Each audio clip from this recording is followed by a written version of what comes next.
Hello and welcome to Ranks FC, where we're here to discuss some of the starts to the season that might have slipped below the radar, that might have slipped beyond people's noticing. And Sam, you're going to start us off. Yeah, let's start with Cody Gakpo at PSV Eindhoven, who has 8 goals and 6 assists in 7 league starts. This shouldn't be under the radar, obviously. Even at a brief glance, statistical level, everyone can see this. But I do think there's probably an element here of as soon as he didn't make the move on deadline day to Southampton or Leeds or whoever threw their hat in the ring for him, I think everyone just went, OK, well, we'll see you in January. Or maybe at the World Cup, but maybe not looking at the Eredivisie with too much attention. But PSV are actually top of the Eredivisie. They're a point ahead of Ajax, which is, I know, 7 games in, but still a hell of an achievement, even after 7 games. Gakpo's been unbelievable. He's got a hat-trick already. He's got a hat-trick of assists against Feyenoord and a cracker, a 4-3. His finishing has been on point. His crossing has been amazing. Yeah. He's such a polished player.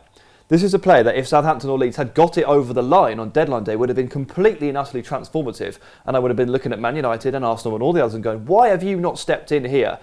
All those other clubs are lucky that no one managed to get the deal done for him, because it means he's still on the table in January or next summer. He is ready for this move.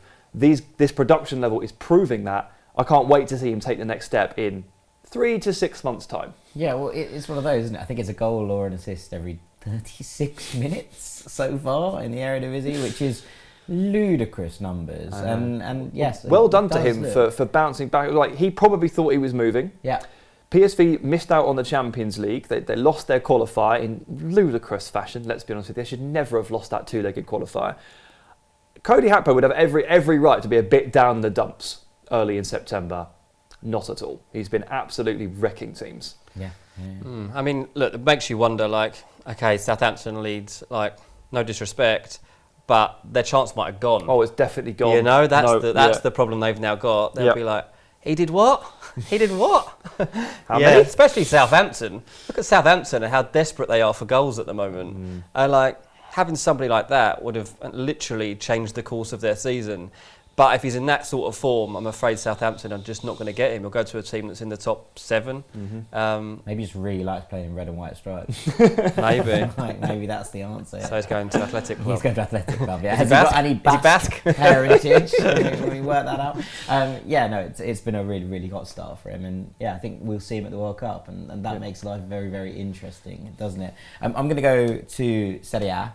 I want to talk about Teun Koopmeiners, because his start for Atalanta would be remarkable if he was a centre forward. He's got 4 goals and an assist in 7 games. He's playing at the base of midfield.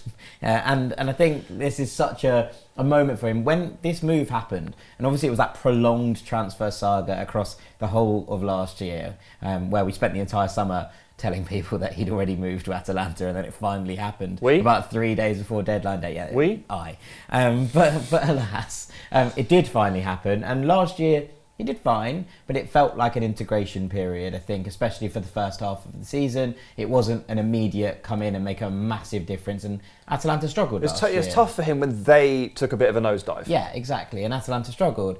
What we've seen this season has been completely different, and I think a lot of people thought that Atalanta were going to struggle again. We saw the outgoings from that side. We saw Freuler leave. We saw Pessina leave. And you were wondering, where things stood with Gasperini and Atalanta, but they've started the season on fire. They are joint top of Serie A, and Koopmeiners has been the absolute heartbeat of this side. Now, we saw this at AZ Alkmaar, where he was everything about this team. The way he sprayed the ball about meant that he was the hub of all their creative actions from that deeper role, very much the quarterback. And it was a reason that we suggested that he would have been a good fit for Manchester United, because he was able to slot in between the defenders and sit in and start to control games.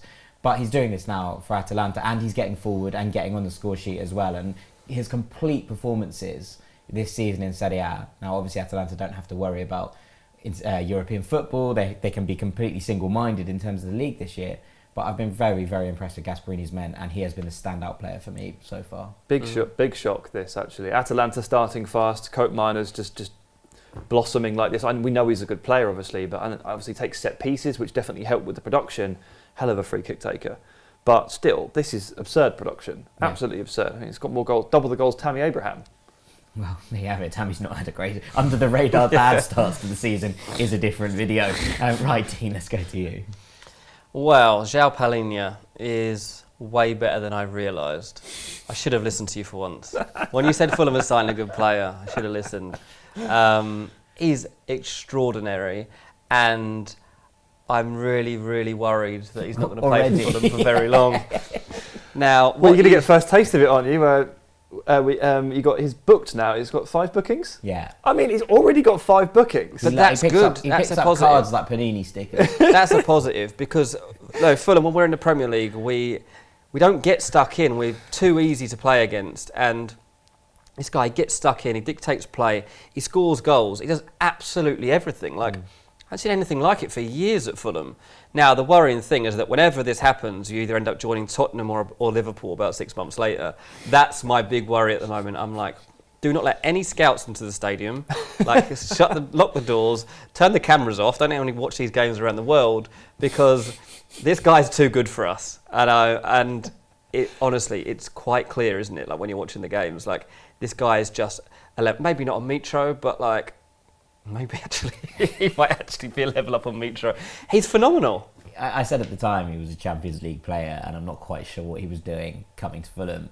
It was 20-odd million pounds, this signing. He's on a 6-year contract. Now, he's not going to see out that 6-year contract. He sees that 6-year contract. But it does mean that Fulham are in a very, very strong bargaining position when teams come calling next season. Makes him a 40 million player at minimum. Yeah, and they will come calling next summer, and that's the way of the world, and also that's the way of the food chain.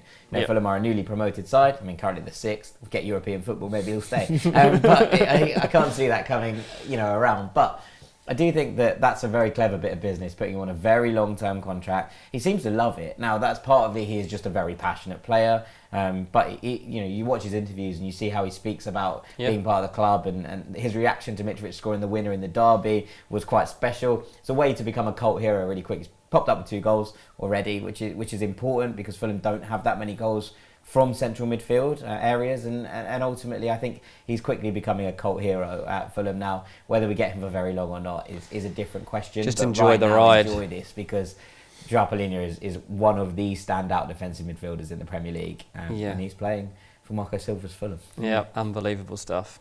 Yes. Don't watch it though, anyone. Don't watch it. You don't need to. We'll tell you about it if it's any good. You don't want him. Right, that's all we've got time for on Under the Radar. Great starts to the season. We'll see you soon. Thanks for watching.